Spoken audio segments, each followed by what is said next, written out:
Bonjour, jeune homme. Mais qui me parle? La cathédrale de Chartres. Mais une cathédrale, ça ne parle pas?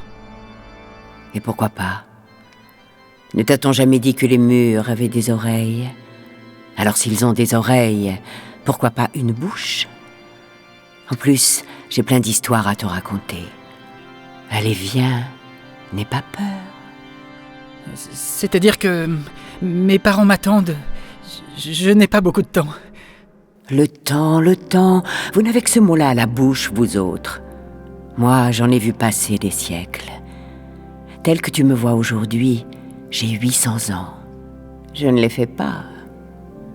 Eh oui, j'ai été achevée au Moyen-Âge, en 1220. Et la première cathédrale qui était là avant moi remonte au VIe siècle. Alors tu comprends, pour moi, le temps... En 1220? Et on t'a construite en combien de temps? En rien du tout, 25 ans. Alors la cathédrale raconte son édification, sans électricité, sans grue, mais avec les pierres patiemment extraites à main d'homme des carrières de la région, puis taillées une à une. Elle lui parle des rois et des princes de toute l'Europe qui prièrent sous sa voûte. Elle lui parle des invasions vikings, des foules de pèlerins venant vénérer sa fameuse relique, un morceau de vêtement de la Vierge Marie. Et ils vivaient comment ici, ces pèlerins? Oh, ils logeaient directement chez moi, dans la cathédrale. Regarde bien, le sol a une légère pente. Cela permettait de laver l'église à grandes eaux après le départ de tout ce monde. Mais ce bruit... Brrr! Tu sens comme il fait froid tout à coup.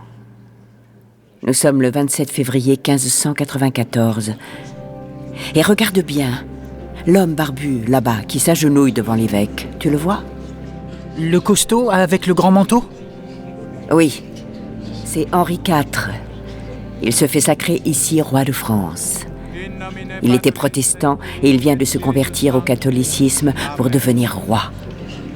Il va bientôt mettre fin aux guerres de religion qui ravagent la France. Mais aujourd'hui, il y a toujours autant de monde qui vient te voir. Plein!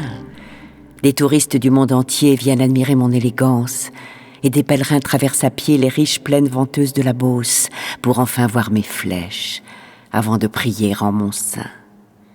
Car une flèche de la cathédrale de Chartres, mon petit, c'est l'épi le plus dur qui soit jamais monté vers un ciel de clémence et de sérénité.